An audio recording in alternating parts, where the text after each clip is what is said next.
What's up, Dirty Combs? It's Monday. I am exhausted.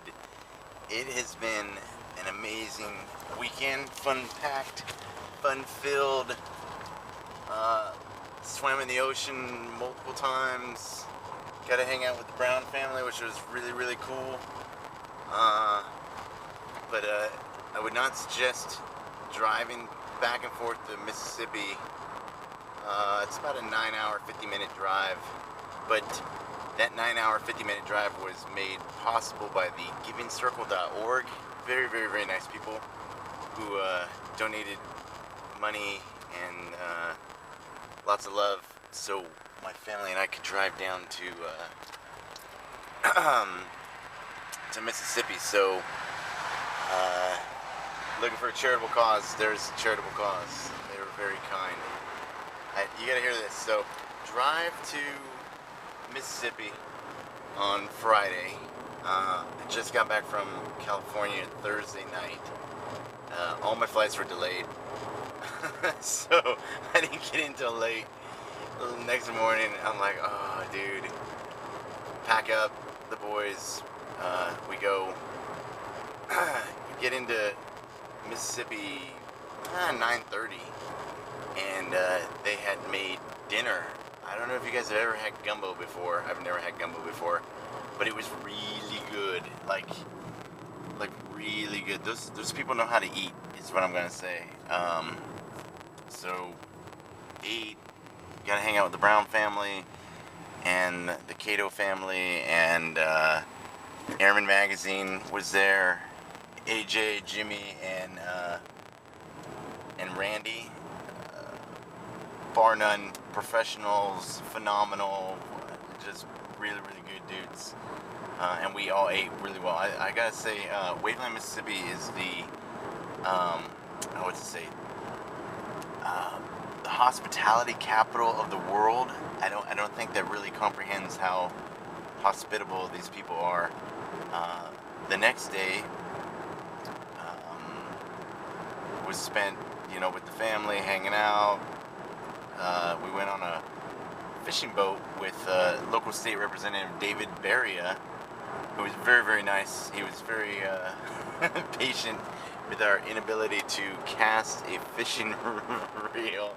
To be honest, that was the second time I've ever gone fishing. Many of you that know me know that Fisher Friend's not food. So, but I did enjoy it. There's something really nice about throwing the casting, And so very nice time with him. Good conversations about education and politics, and once again, a good time with the Brown family. I think they were laughing at us because the boys and I were having more fun jumping off the the boat and swimming in the water than anything. And so they think we're crazy, but it's okay. Saturday night, more food. We ate at Al's house. He's a local news guy there for WLOX. Very, very nice man. Beautiful house. I mean, wow. That was the thing. I've been afraid to go back to the Gulf Coast since I left for Katrina, and but it's looking better. It's good. I'm happy with the, I don't know if you want to call it restructuring or construction. Just it looked really nice and beautiful place, and they put us up at the Silver Slipper there in Waveland. Very nice hotel with a beautiful view in the morning. Sun coming up over the Gulf Coast. Nice, calm, clear blue waters. The sky's got that orangish, pinkish, red color going on. It was really nice. We had a really good time, and we ate so good. Miss Brown, her boyfriend Cornell. Oh, man, this guy needs to open up a restaurant. He made fried chicken and barbecue pork chops and barbecue chicken and homemade potato salad and more desserts you can shake a stick at, and so we basically, that's all I'm telling you about all the food that I ate this weekend. it was good. We had a good time. I could not have asked for a better weekend with them.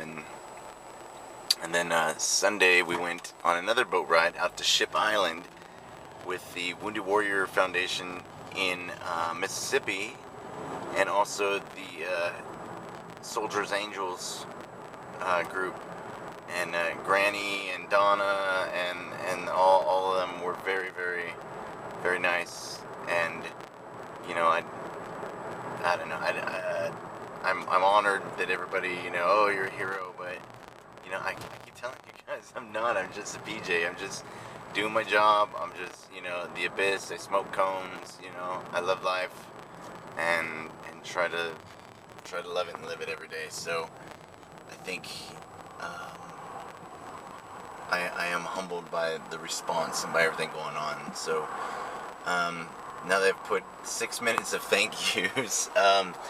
So question was, and I've been trying to respond to this guy. I don't know, for whatever reason, some of you guys I can't respond. I put a response, and when I push send, it won't send. So question was about the bottom arm swimming style and the leading arm trailing arm. So the bottom arm swimming is a freestyle technique where it's trying to teach you how to reach your hand out as far as you can and get a good stroke. Whereas the leading arm, trailing arm is the finning style, and you don't have a stroke. It's all just from the legs finning. So I will see about tomorrow if I can make a video about that and answer some questions. Another cone looking for guys in Arizona. So if you're in Arizona, say something. If you need help to get out of that state, I don't blame you. No, I'm just joking. I love California. That's my only problem with Arizona is it doesn't have an ocean. People are friendly, food's good, you know, it's a beautiful place. It just lacks an ocean. That's my only complaint. And I know you guys are just waiting for California to slide into the Pacific, and then you think that you have an ocean. And it's possible. It might happen that way, but I think we'll all be gone by then, so there's no big earthquake coming anytime soon. And I was in California the other day when I thought that tsunami was going to hit from Chile, but I think it bumped it up maybe 6 inches, maybe a foot. But you know, as long as nobody was hurt, and I hope all the people in Chile are doing all right, because earthquakes are never fun. Although I slept through most of them in California, they just kind of, I think it rolled me out of bed, the last one. And I thought, how did I end up out of bed? And so I'm like, oh, there was an earthquake. But, you know, you get that weird vertigo feeling when a good earthquake's come through. Although I think that probably usually just affects dogs and cats. So, I don't know how it bothered me, but it made me sick to my stomach. This has been, I'm telling you, the outpouring of people and just the help that people have been offering has been overwhelming. I'm taken aback, and you know, I know I've run out of words in English language. You know, anyone know Tommy Tiernan? Love Tommy Tiernan, but he's got a bit about being Irish, and he's like, you know, it's not that I'm uncouth, it's not that, you know, I don't speak the language properly, it's just that I'm an Irishman, and my soul is free, and I'm forced to speak the English language, you know, and he's talking about how he hates it, and he's like, you know, there's too many rules, and grammar, and things, whereas, you know, as an Irishman, my heart yearns to be free, and he dances around, and he prances, and he says that the English language is a barrier, and the word fuck is my chisel. And that's how I feel. I feel like English is letting me down. Maybe I need to learn some Latin to fully encapsulate my soul, because underwhelmed, you know, overwhelmed, I'm totally whelmed. And that's a joke that I stole from some other comedian that I can't think of right now. He was like, couldn't we just be whelmed?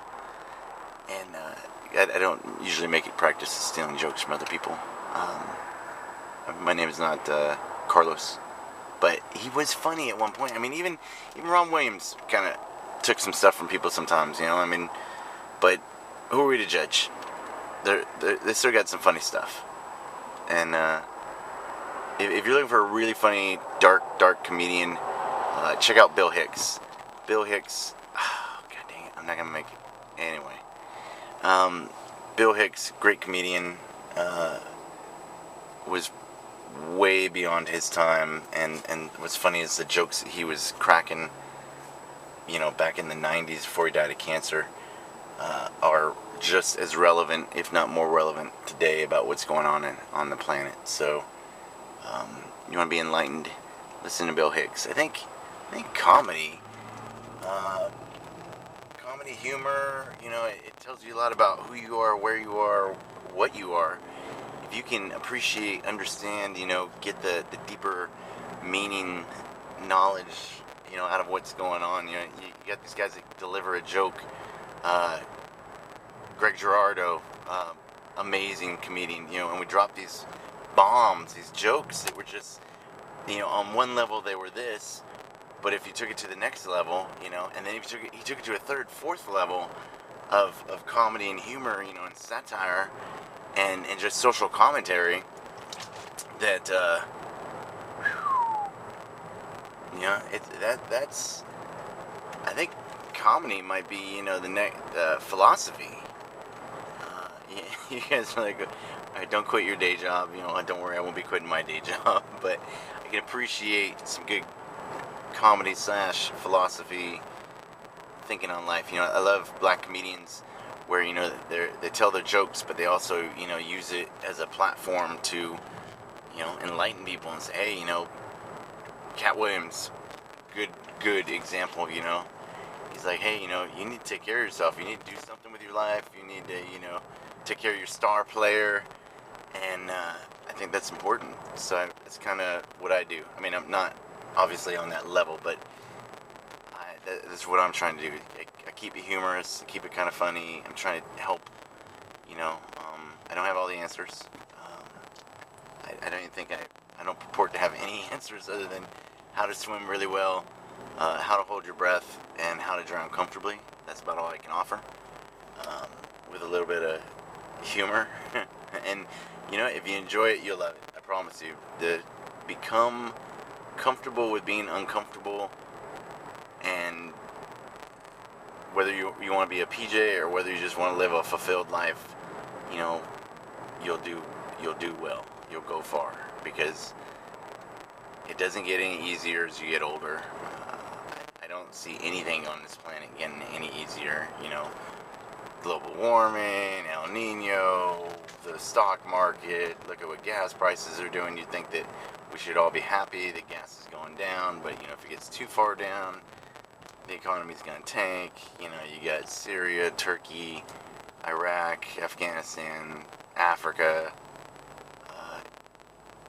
you know, but these problems have always been here. You know, if you look back, there's always been racial issues. There's always been, you know, what is it? Yeah, there's always been a lot of issues. You know, read the history books. You'll see we just keep repeating ourselves over and over again because nobody's paying attention. And, you know, I mean, I'm not saying that I have all the answers. You know, I just see problems. I don't necessarily have answers for them. But, you know, I was talking to Donna yesterday. She, very nice lady with the Wounded Warrior group in Mississippi. And she was saying that, you know, we all just avoid our problems. And I think that's one thing, and I avoid my problems as much as possible as well. So that's the secret, is you need to not avoid your problems, and you need to not avoid your problems. You know, you gotta just take them on. And I know it hurts, and I know it's painful, but, you know, that's it. So That's it. So thanks, Dirty Cones. Have a good one. Hooyah.